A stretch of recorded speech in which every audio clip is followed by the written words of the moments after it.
Good morning, everybody, and welcome to the highlight of human civilization and possibly robots, too. We'll find out later.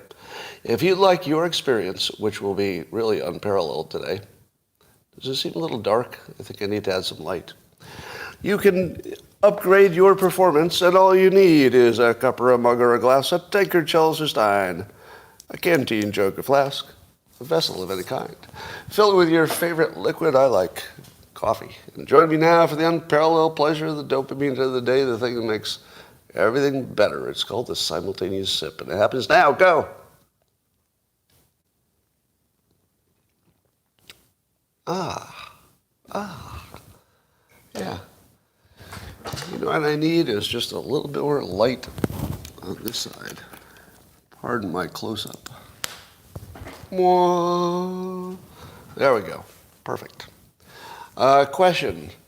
How many of you have ever tried magnesium supplements? And if you did you find it? A lot of you. Wow, quite a few of you. So I tried magnesium supplements 2 nights ago, and let me tell you, I hoped it would, loosen my muscles and help me sleep, all the things that it's supposed to do. And I'll be damned. The first night I took it, loosened my muscles, slept like a baby, had the best night's sleep I can remember. And I said to myself, that magnesium stuff is amazing. So what do you think I did?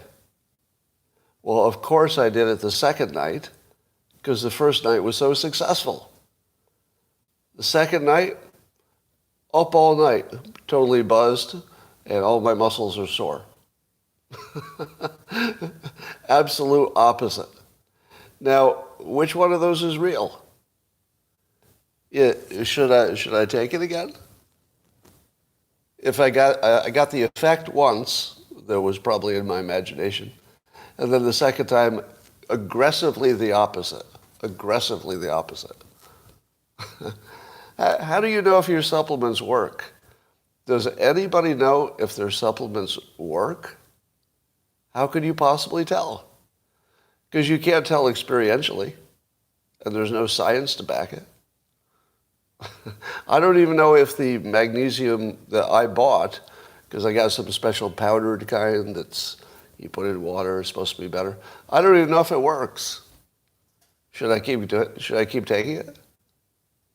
Maybe creatine, yeah. Well, at least creatine, you could see if it's working, couldn't you? If you took creatine and did your same workout you always do, well, I guess you'd probably do harder because that's what it lets you do. You'd probably see a muscle difference in 3 weeks. Am I right? 3 weeks and you'd know if it worked.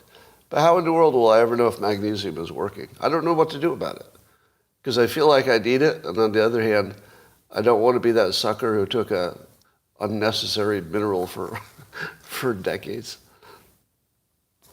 Anyway, let me ask you a question. Do you remember, this is just me giving a prediction grade to myself on this. Do you remember when there was the question of getting a vaccination passport? Do you remember when that was like a big conversation? Oh no, they want us to have a digital passport. And I argued that you didn't have to worry about it becoming permanent.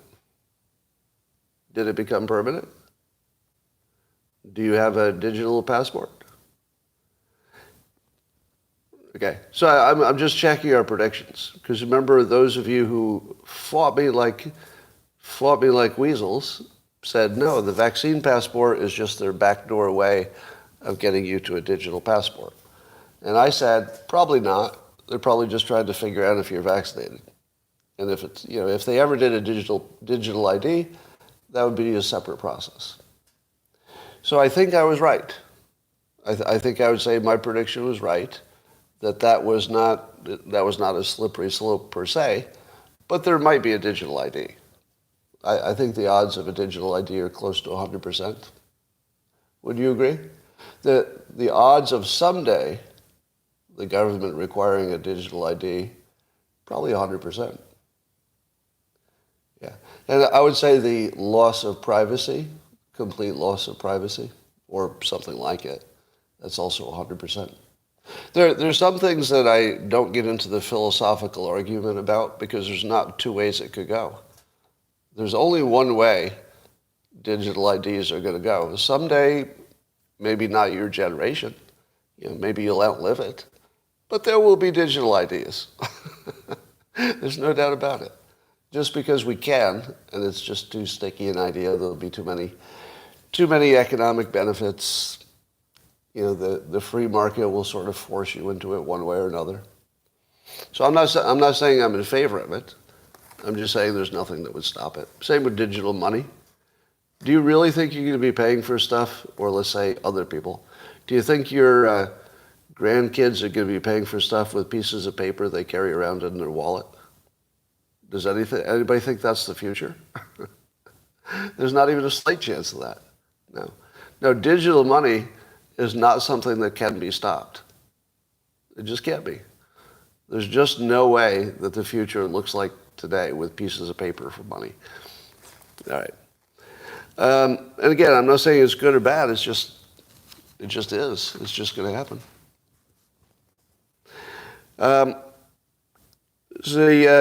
Allegedly, I saw just one report. Maybe you can fact check me on this. Is NASA giving a UFO update in the next 20 minutes? In 20 minutes or so, NASA's going to give an update, right?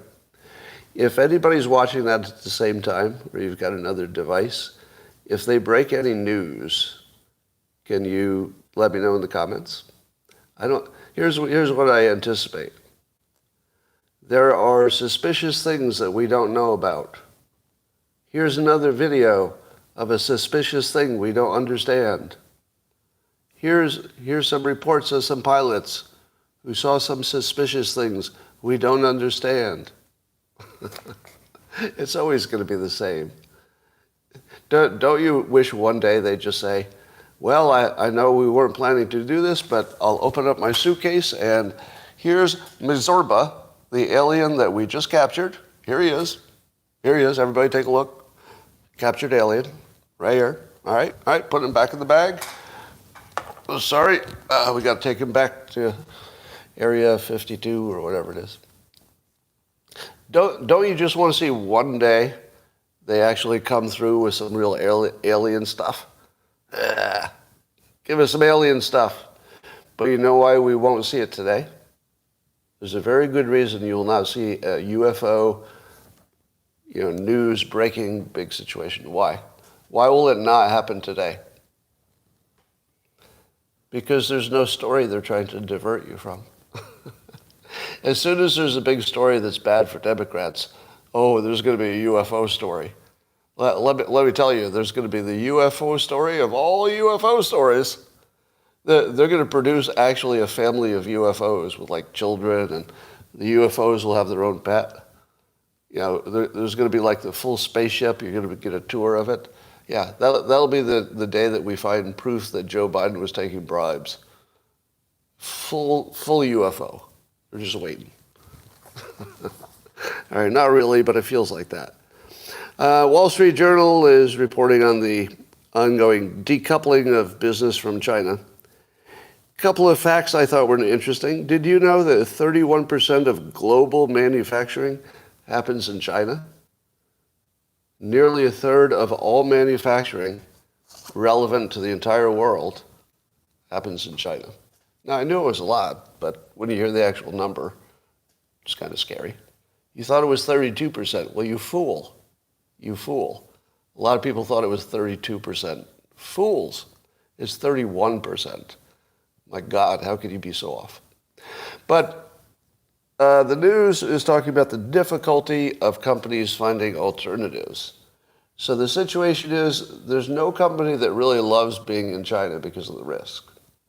The risk of data privacy, the risk of going to jail, I suppose, the risk of war, the risk of boycotts, all that stuff.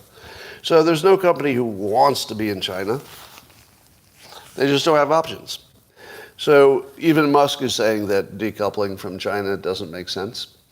But I would like to add this nuance to it. Decoupling is not yes or no. Who thought that? It's not, binary. We decouple or we don't decouple. It's very obvious. There's some things you can decouple and some things you can't. Tesla is probably a perfect example of something that can't be decoupled, because there really isn't any place else to get the stuff done that they need to get done. So I don't mind that so much.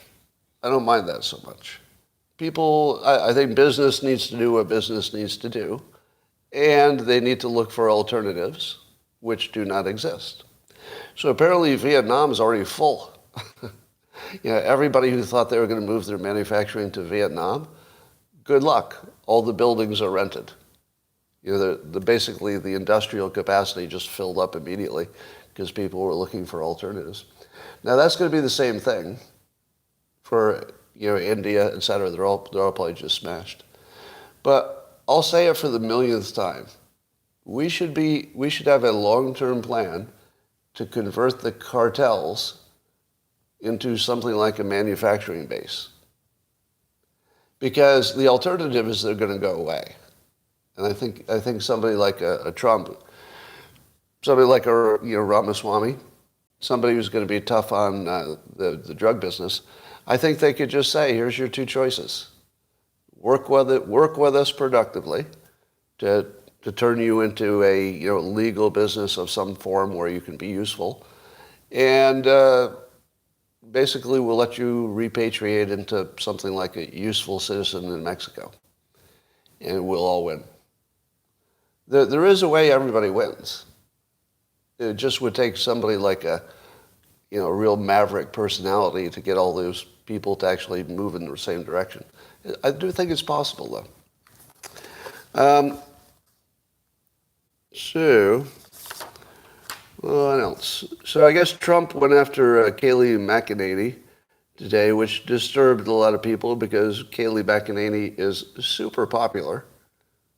Is there anybody who doesn't like Kayleigh McEnany? Who's, let's say, people who like anybody on the right? She's probably the most popular person in politics on the right. Name one person who's more popular than her. It's weird.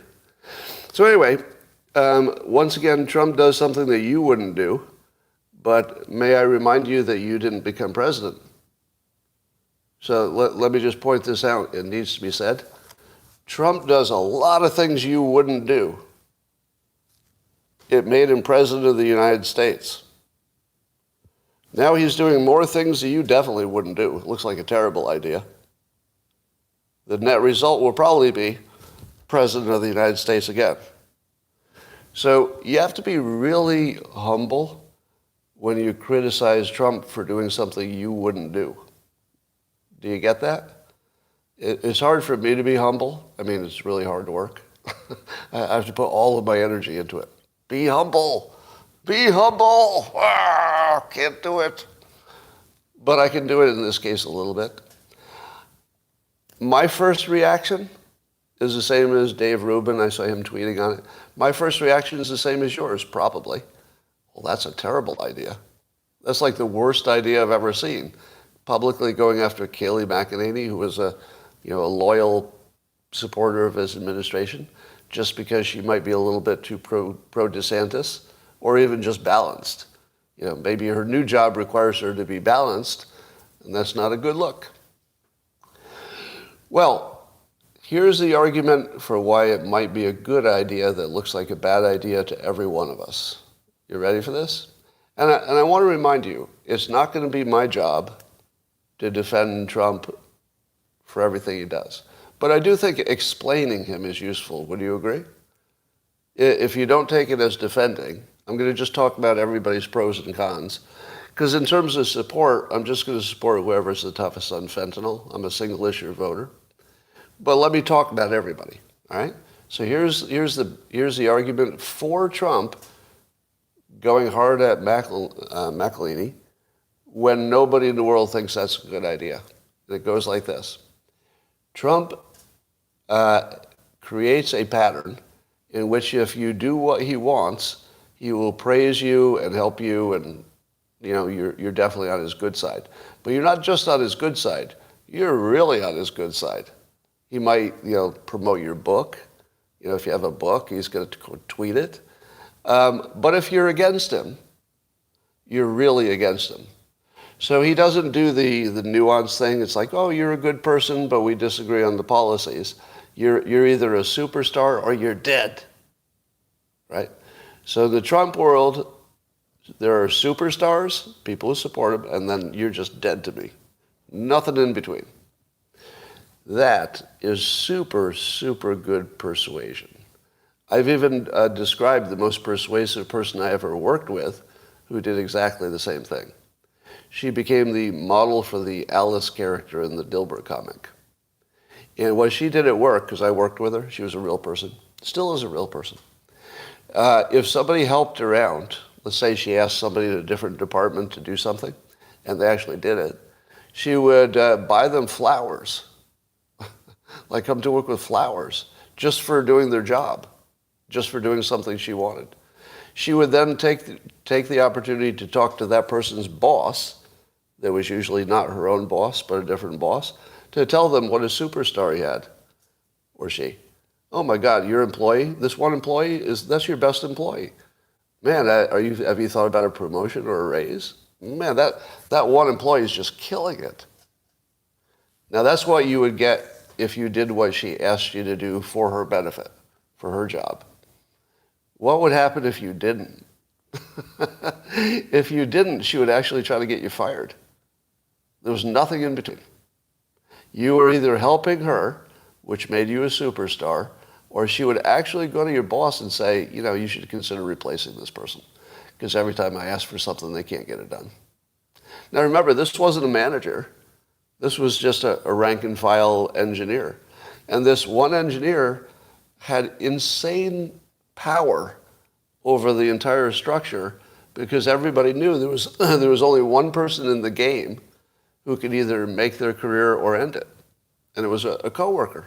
It wasn't a boss. It was a coworker. And she carved out that special, control in a way that was very impressive to me. And she became the model for the Alice character. A strong-willed engineer who is a woman who just isn't going to take any shit from anybody ever. That was her. So Trump uses that same model. There's nothing in between.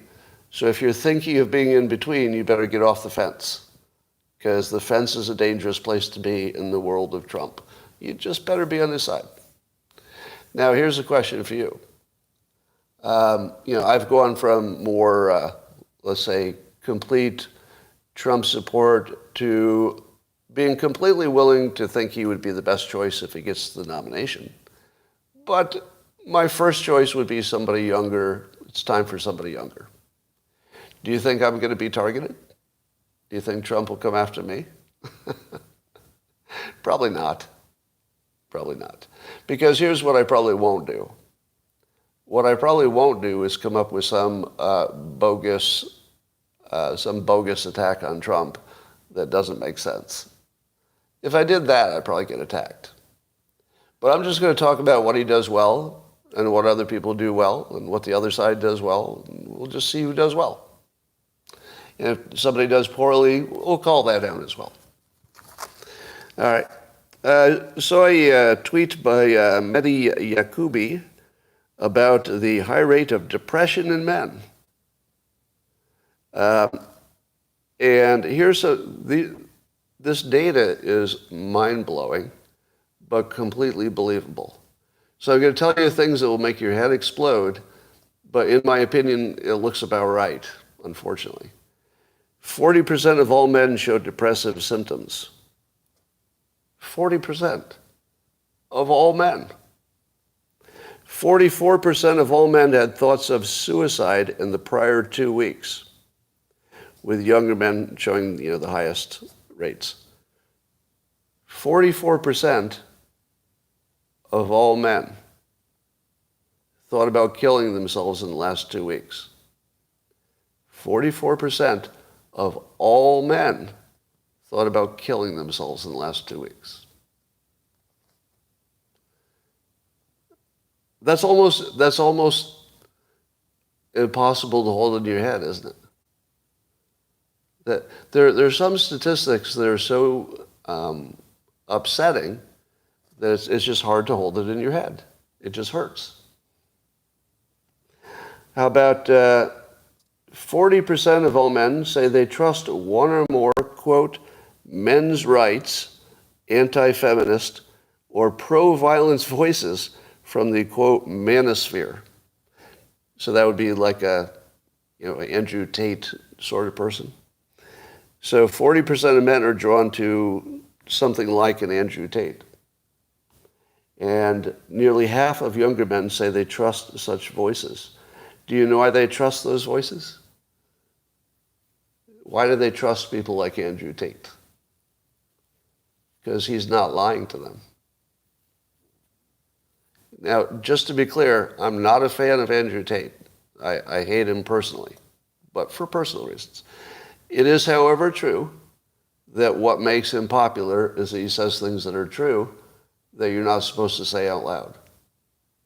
And men recognize it as true. So half of all young men are finding some honesty, and apparently they're drawn to it. They're drawn to honesty. Men aged 18 to 23 have the least optimism for their futures and the lowest levels of social support. I wonder if that was always the case. I feel like 18 to 23-year-olds are always lost. I don't know if that's different. 65% of men aged 18 to 23 say that, quote, no one really knows me well.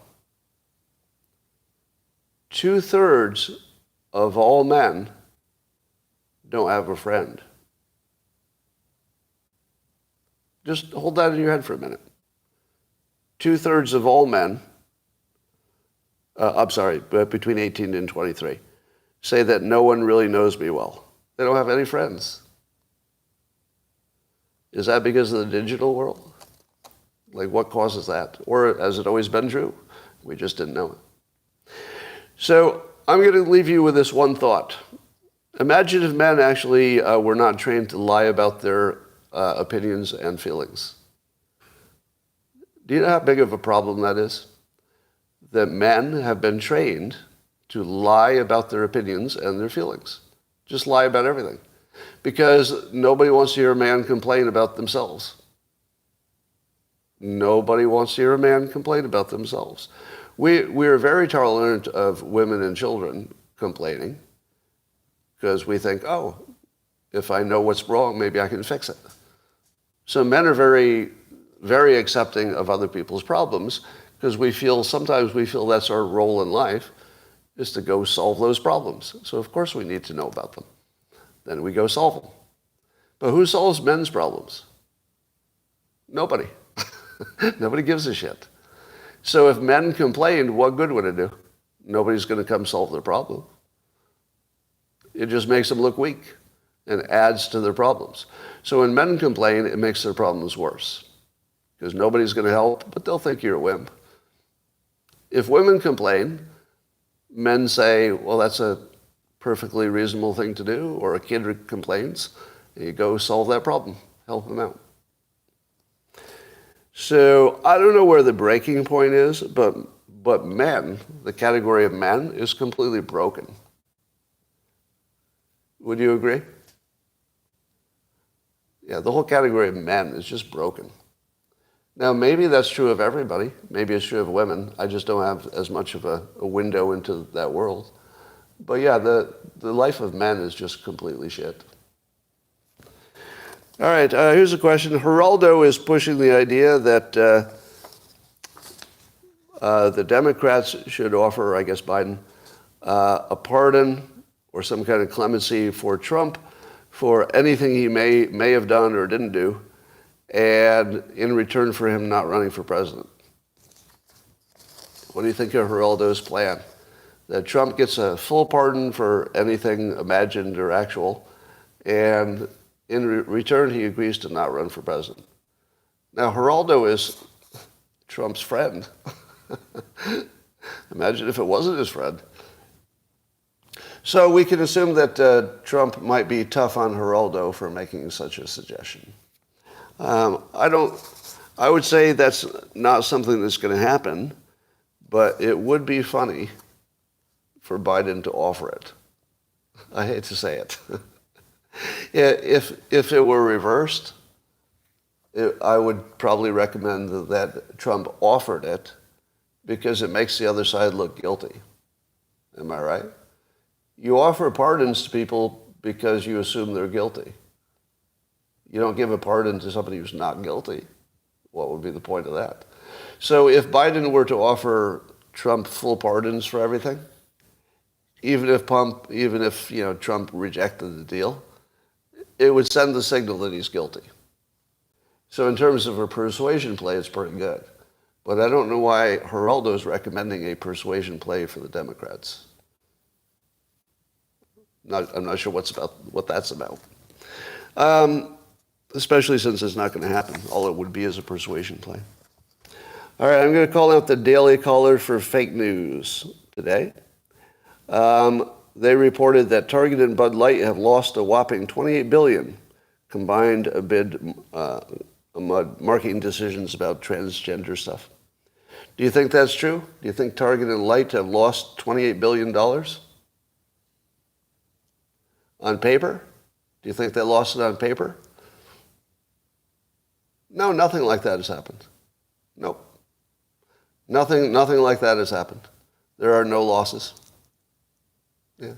Do you know what percent of Anheuser-Busch, let's see if you're up to date on this news. If you're reading the news about the boycotts, there's one number you need to know to understand the Anheuser-Busch Bud Light situation. Just one number. What percentage of Anheuser-Busch's total sales was Bud Light at its height, at its best day? What percentage of total sales? Tell me in the comments. I want to show you if you understand the news.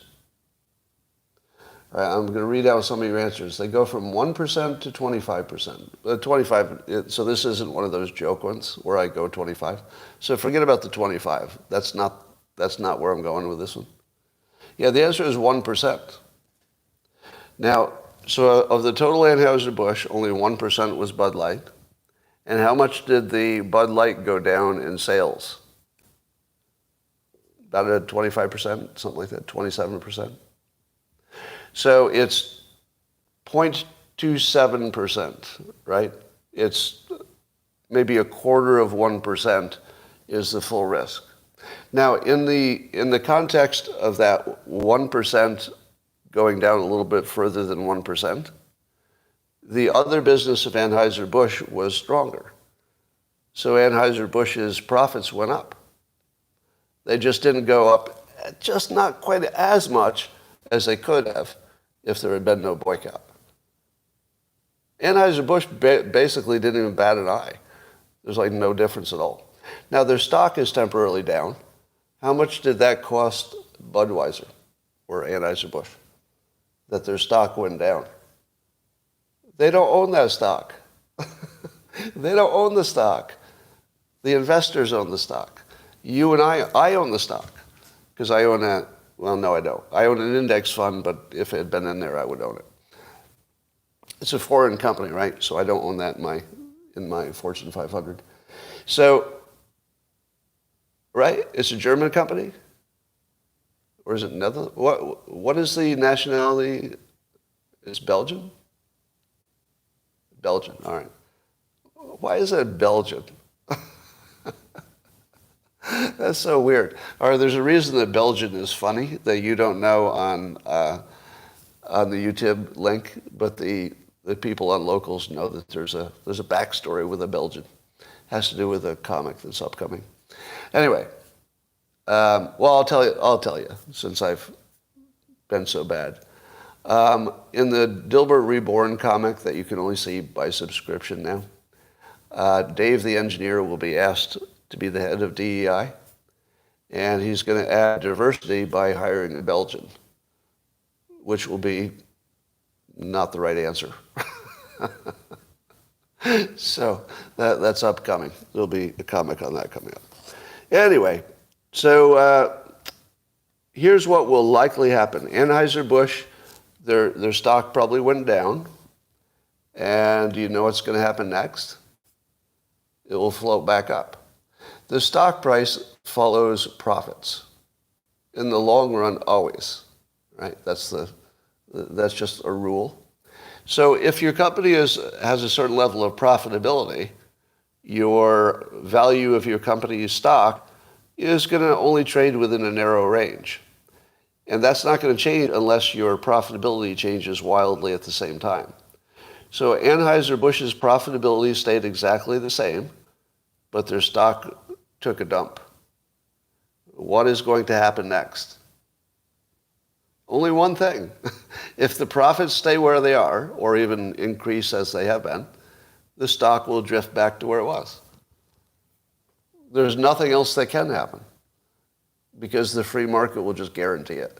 In the short run, people will make investment decisions with emotion. So the emotion drives the stock down. Oh, I don't want to be associated with that company. But in the long run, other people will say, well, that looks cheap, and I don't care about that issue at all. Right? So in the long run, people will bid it back up. Now, I did see that their PE ratio looked a little high. If you're not an investor, a PE ratio is the profits to earnings ratio. If it's above 15, then typically it's not the best idea to buy that stock unless it's a real fast-growing company. If it's a normal company, like Anheuser-Busch, a price-earnings ratio of 15, it's telling you where that the stock price is where it belongs. Anheuser-Busch, I believe, is at 22. So it's actually still an expensive stock. So some part of why the stock might have gone down is because it was going to go down anyway, and it just gave people a little more visibility on it, so it happened faster. I'm seeing 17 and 14. Oh, is it 17 now? I literally just looked it up. I mean, right before I came on, I looked it up, and it was 22. Or was it? Maybe I looked at it. Oh, I might have been looking at a different company. Never mind. I looked at two different companies. Never mind. But anyway, the point stays the same. That 17 would tell you the stock is about where it belongs. 17, 15, this is pretty close. At 22, it would tell you it's overpriced, and at 8, it would tell you it's a bargain if everything else was going well. All right. And I believe that the Daily Caller is feeding a narrative by reporting it this way. The narrative is these boycotts are working, and people on the right are finally getting their power. And a little bit of that's true. That's certainly true. But when you say that your combined impact was $28 billion in losses, nothing like that happened. The actual number was closer to zero, but reported as $28 billion. Now, do you think there's any reason that Target's stock price would go down? Can you think of anything that's happening at the same time that would make Target's price go down unrelated to any trans stuff? Yes. It's what basically wiped out Ulta the other day. Didn't wipe it out, but their stock price took a big crap because of retail theft. So Target has the same problem, massive retail theft. Having an investment in any retailer that doesn't have a solution to retail theft is just a bad idea. Now, I don't give you investment advice, right? Don't take my investment advice, because there are lots of variables that might, change things. But one variable that's really worrying is they have no solution to retail theft, and that would wipe them out of business. So Target has an existential threat with no solution, as do all retail stores right now. An existential threat, no solution. I don't know why you'd own that stock. And I was an idiot for buying some Ulta because I thought it would do well after the pandemic. And instead, the shoplifting just took them out. Yeah, it's not theft, it's borrowing. All right, here's potentially good news. Brian Rommel reports that there's a kind of a metal called vanadium, which is fairly common. And apparently it can be used for a new kind of battery that can store large amounts of energy almost indefinitely. and it's the 22nd most abundant element in Earth. Now, this is like many stories that we've heard lately. Oh, there's a new element and a new way of making a battery. If you look at any one of these stories, the odds of them being the big thing are small, right? Any one story. But there are a bunch of them. There are a bunch of startups making a new battery and new discoveries. So the odds of major improvements in battery are close to 100%. Probably 100%. You just don't know which specific companies will be the winners. It isn't expandable. Well, I think that everything around batteries is likely to improve, and probably a lot, and not in very long. So, and then Brian points out that if you connect these batteries to a Stirling engine, you've got unlimited free energy. Now, the Stirling engine is something that creates electricity whenever there's a difference in temperature in two things that are somewhat near together. So you could dig a hole, and it would be a different temperature at the bottom of the hole than it would be above ground. And you just connect them with some wires, and you can make permanent free electricity. Now, a Stirling engine doesn't create a ton of electricity from that differential. The greater the differential, the more the electricity. But you could do stuff like put mirrors and ways to capture and accentuate the heat above the ground while below the ground stays 56 degrees. So the engines are noisy. Yeah, maybe. So if you want to look up a Stirling engine, it's a real fun rabbit hole. I've spent lots of time looking at them. So it's Stirling spelled S-T-I-R-L-I-N-G. Stirling, named after the inventor. All right, so that's happening, maybe. Here's a story about, there was a fertility doctor who was accused of using his own sperm to impregnate several patients. So that was the story. Dr. Morris Wortman, he was using his own sperm on his patients. Well, the story is that he died in a private plane crash, and the story says it was a homemade plane, or it wasn't a factory-produced plane. So some people build their own planes from kits.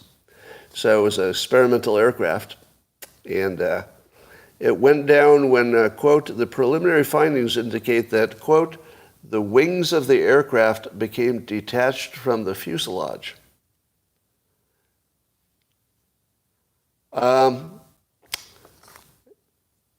Now, I'm no expert on building airplanes from a kit. No expert at all. But I was married to a pilot, and so I learned some things by osmosis just being around it. One of the things that a pilot does before every flight with the small planes is they walk around and check the bolts. Did you know that? That's every time. Every time you fly. No exceptions. You walk around your own plane, if you're the pilot, and you literally check all the bolts, make sure nothing came loose. Now, we assume that maybe that didn't happen. I don't know. Maybe it didn't happen. Didn't do the check. But I would say in the business of building an airplane, there's almost nothing more important than attaching the wings to the fuselage. You could think of a lot of things that could go wrong in the construction of your experimental aircraft, but nothing would be quite at the level of, hey, Bob, did you remember to attach the wings to the fuselage, or are they just kind of stuck together temporarily? Well, I didn't know I had to attach them. I thought they were tearaway. So it was up there, and I'm trying to imagine what was going through their heads. Imagine being up in the air and your wings fall off, and you're just a fuselage. You're just a fuselage. And you're like, well, looking at my options, not so good. It's like the knight in Monty Python, loses his arms and legs. So that was probably a bad day. But I have a special fear of dying in a way that looks like my own fault, and knowing it before it happens.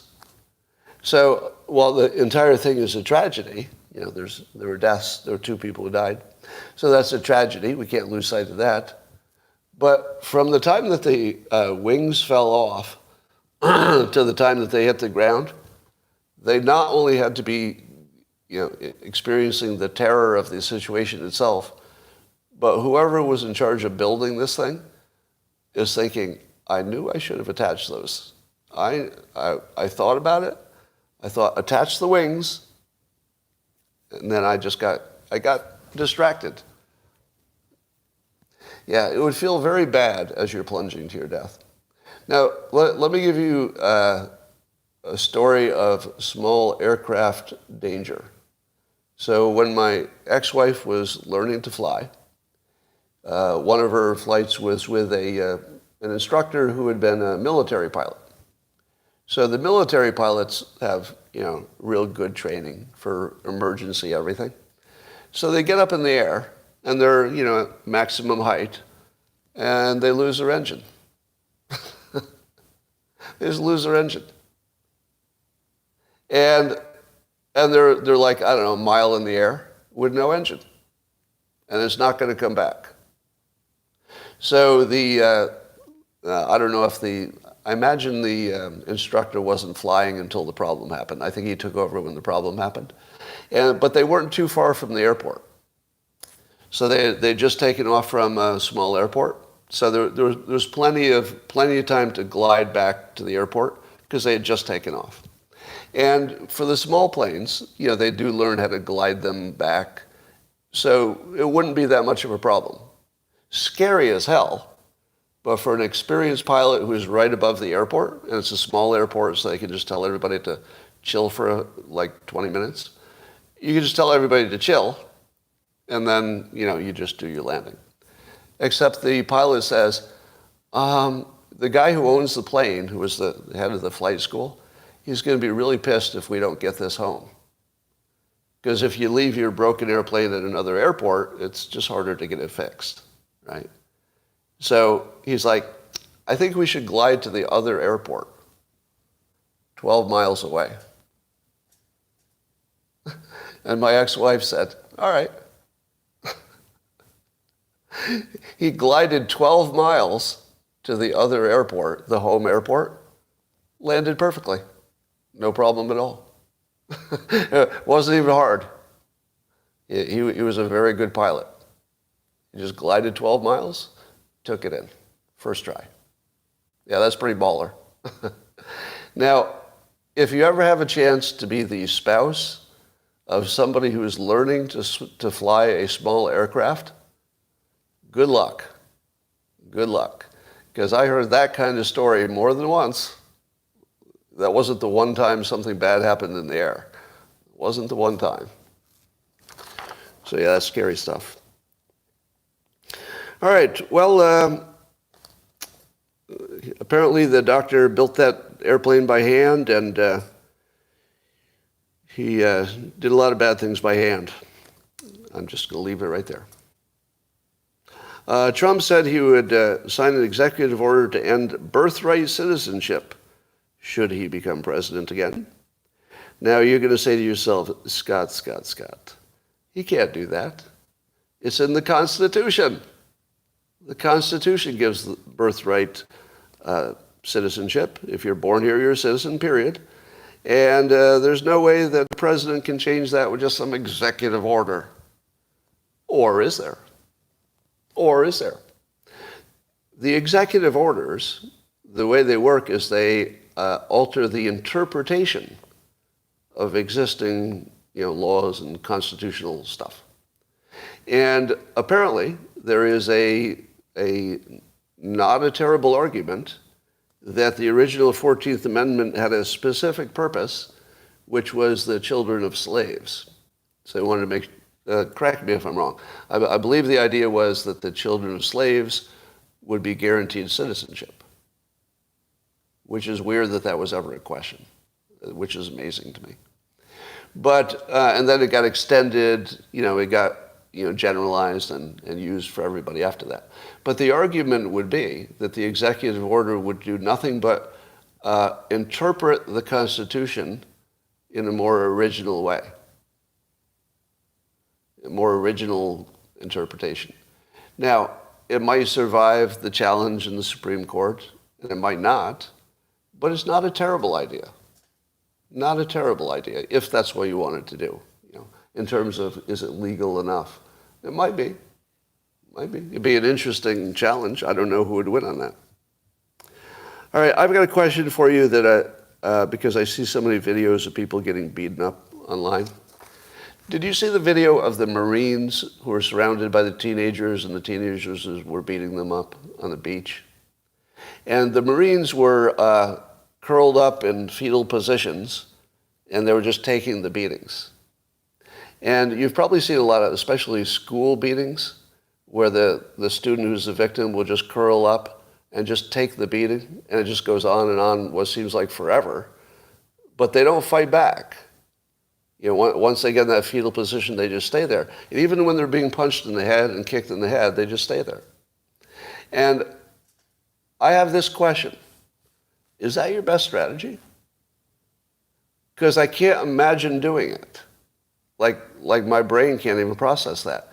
If I got hit, I would lose all control. I don't know how you work, but if somebody hits me with the intention of hurting me and then they keep doing it, my entire consciousness would flip off. I would turn into an animal. I wouldn't care about any amount of hurt. I would go into full attack mode. I would go for the eyes, the throat, the balls. I would look for a weapon, and I would look to end them as quickly as possible. And I can't even imagine crawling up and letting somebody beat me. But as I watch them, I note they all survive. It seems like they have a very high survival rate. And so I wonder if the Marines were doing exactly the right thing, knowing that they could have hurt, the Marines, if they had gotten up, the people beating them were smaller. Like one-on-one, those Marines could have probably killed 2 or 3 teenagers before they got overwhelmed. But they didn't. They took the beating. And it makes me wonder if there's some training. Is there any kind of official training that tells you how to deal with a crowd beating situation? Because I would go to my death. I wouldn't even hesitate. I would say, all right, we're going to die now. Somebody's going to die. It could be me, it could be you, but somebody's dying. There's definitely going to be some dying happening. It might be you, it might be me, but we're not leaving here until somebody's dead. I mean, that's how I would feel. For a bear attack, they're taught to be tortured and survive. Yeah. It would probably be me. It probably would be. Yeah. I'm not saying, it depends who. If it were teenagers, if teenagers attacked me, I would try to kill one of them. So the others would pause. And I'd probably pick the weakest one and just try to actually kill him as fast as possible. Wouldn't you?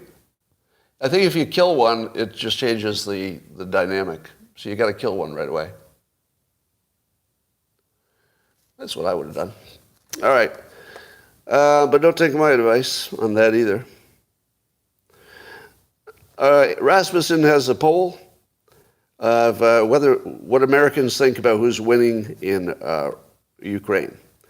And only 17% of likely U.S. voters believe Russia is winning. 17% think Russia is winning. Does that seem low?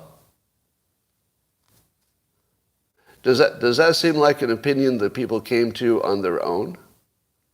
Or does that seem like the media told them that Russia can't win? I feel like the media is telling people that Ukraine is doing great, and the opinions are just being accepted by the public. Because I can't even imagine that the public on their own just looked at the situation and only 17% of them thought that Russia is winning. Does that sound right? Well, let's see. 25% think Ukraine is winning. So I guess most people think nobody's winning. 43% of voters believe it would be better for American interests if Ukraine keeps fighting until the Russian invasion is completely defeated. Now that's scary. 43% think we're better off pushing the war as far as possible. 42% think it would be better to negotiate. Now, I tweeted this and it got a good response. The Ukraine situation is not a war anymore. At one point it was a war. At this point, it's not a war, in my opinion, because my definition of a war would be that at least one side has a reasonable expectation of winning, whatever that looks like, winning something. But we don't have that. We have two sides who are in a conflict. Neither side can win. I think they both know that. So this is a negotiation. It's a violent negotiation, right? And as soon as you see it like that, it does change how you feel about it. Because the whole who's going to win, who's going to take over more territory appears to be settled. It appears to be settled. There might be some minor border changes from now, but basically Ukraine's going to be there, and basically Russia will still exist too when it's all done. So I think that all it is a negotiation, that they're trying to get the best position, hurt the other one as much as possible, so that when there's finally a Republican president who can end it, whether it's Trump or someone else, that they'll negotiate their best deal they can get. And then somebody said to me online, Scott, how could Trump or anybody else cause them to negotiate? How can anybody force them to do it? To which I say, easily. You just threaten both of them with extraordinary pain. It's the way you get anything done. You say, look, we're going to turn off both of you. We're going to shut down the Russian economy if you keep fighting, and we're going to starve Ukraine of resources. So if you both want to go down, you're now both our enemies. So we will now be the enemy of both Ukraine and Russia, but it's to the death. So if that's what you want, go ahead. Or you could just negotiate. Or you could negotiate. You can either have the United States enter the war against both of you, because we're not going to put up with it anymore, or negotiate. And then suddenly, what makes sense? Half squat. What's a half squat? Yeah, the attacking of Moscow, I think, is good strategy. Because the Moscow people need to be awakened to the fact that, that the danger could come to their doorstep if things get out of control. So I think that's good negotiating. I'm not in favor of attacking any residential areas. You're fatalistic today? Or am I realistic? Fatalistic in the sense that I think the war will end in a negotiated way. That's sort of the opposite of fatalistic.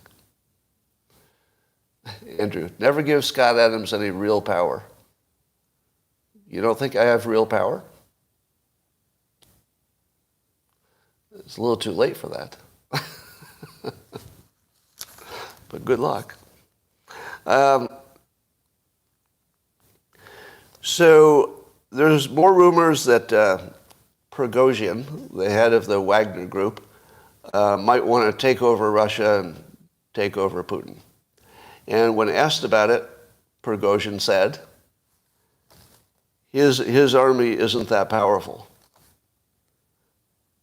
Just hold that in your brain. When Prigozhin was asked, do you intend to try to take over the whole country?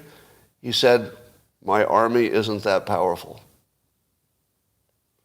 That's a yes.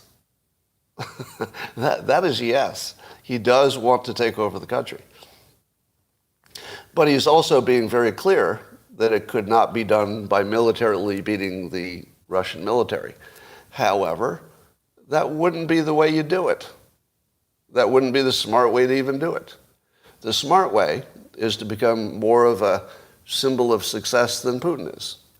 So if Putin can look like a failure, at the same time Prigozhin's looking stronger, he could possibly bribe some inner circle people to join his team. If I were Prigozhin, here's how I would take Putin out. Okay, I can't get anywhere near his inner circle because he's got his loyal guards all around. So you find the head of his loyal guards. You say, hey, Igor, I know you're loyal to this guy, but he's going down. And if you'll allow me to give you $1 billion to stand out of the way and stand down, you'll be in good shape after I take over. I don't know. I think you bribe some people, you murder some people, you threaten some people, you use PR, and maybe you find a way to poison Putin. I feel like there are a variety of ways that Prigozhin might be entertaining.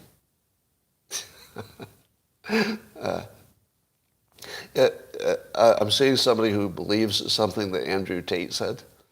If you believe anything that Andrew Tate said about that situation, you need to check your assumptions. All right. Try the same technique on the mob of teenagers, bribery. Oh, let me give you a hypnosis tip in case a crowd threatens you. You ready for this? Let's say multiple people surround you. Not the biggest crowd in the world, but let's say it's a crowd of 5 people. So let's say 5 people against you. And, first they're talking, but they're surrounding you and they're going to beat the crap out of you. Here's what I would try. I don't know that this would work, but here's what I would try. Which one of you is in charge? That's what I'd say. Which one of you is in charge? Do you know why? It changes their frame.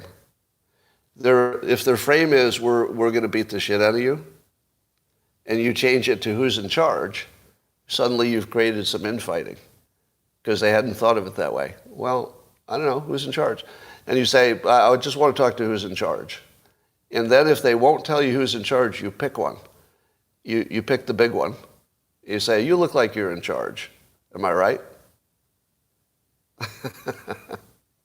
And what you say is, you can beat me up, there's nothing I can do about it, but I'd like to talk to who's in charge. It would just change the frame. Now, I don't know if that would save you, but it's the first thing I'd try. Try changing the frame to a conversation of you with whoever's in charge. Just try it. It's better than whatever you were going to do. I'm seeing somebody challenge me to be as man enough as Andrew Tate. If only I could be like your role model, Andrew Tate. If only I could be more like him, my life would be complete. All right. Hey, I want to talk to the manager. The Karen defense, exactly. How to persuade the one in charge. Well, here's what you do. If you can persuade the one in charge or make one think that they're in charge, then they feel good about being in charge.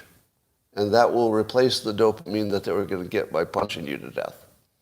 If you can get them to accept that they're in charge, you might get them to accept that they can prove it by telling the others not to beat you up. So basically, you want to move them to the question of who's in charge and is that person going to stop the fighting from the unambiguous, yeah, we're about to kill you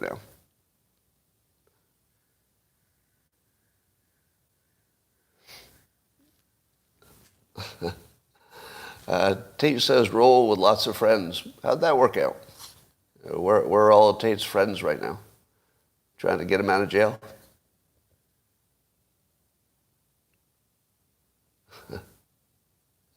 All right. That is what I've got for you for today. I believe it was entertaining and not as good as the UFOs. Did anybody check on the UFOs yet? Breaking news, NASA confirms interaction with a spacecraft. No way. No way. That can't be true. So let me see if I can find an update on that. Who would have that? Does anybody see an update on the UFOs? It's on CNN. All right. Tennis champ engaged to a fan who asked for a selfie during the U.S. Open. Wow. That's one way to get married. Ask for a selfie. All right. I'm guessing that the UFO thing is a bunch of nothing. Yeah, I don't believe there's any aliens. But here's my current view, if you want to check my prediction. My prediction is we will not discover any living aliens, but it might be true that there are things flying through the air that are automated. So there might be some kind of robotic thing going on, and it might be from an earlier civilization of Earthlings or some other planet or some other civilization we don't know about. But I don't think there are any, and part of that is because if the things they say are spaceships are really spaceships, and if they're moving at like 20 Gs or whatever it is, there wouldn't be any living thing in there. Yeah, they could be ancient Egyptian flying vehicles from inside the moon.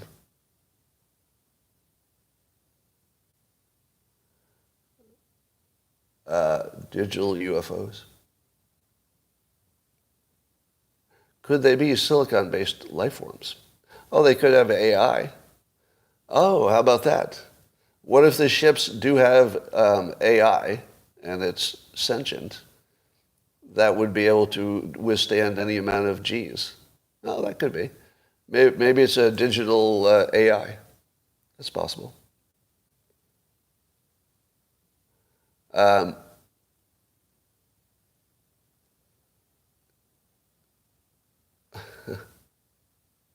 You have a brother who trusts Adam Schiff? You should get away from that brother. Would I go to Mars? Nope. Under no scenario.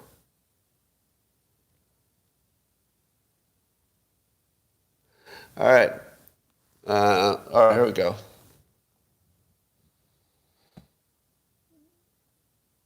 Oh, private insurance won't cover plants. That's not a good argument.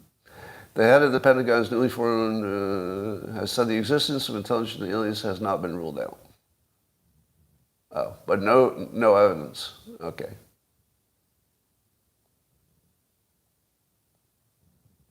It looks like there's no news about aliens.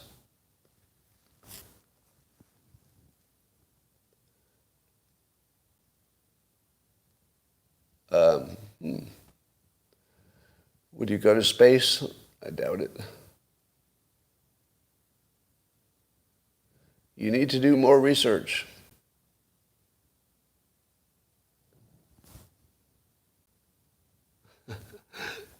Hey, John, what is wrong with you mentally? Do you need some help? John Sopridge. He's just screaming in all caps at me on different topics. John, you might need to get some help. That doesn't look like an opinion. That looks like a cry for help. So go get some help. Probably have to be vaccinated to go to Mars.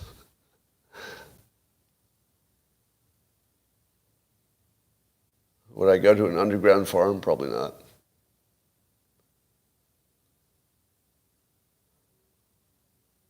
All right. That's all for now. Aliens are from the future, traveling back in time. I doubt it. I doubt it. All right, that's all for now today, and I'll talk to you, YouTube, tomorrow. Come back again.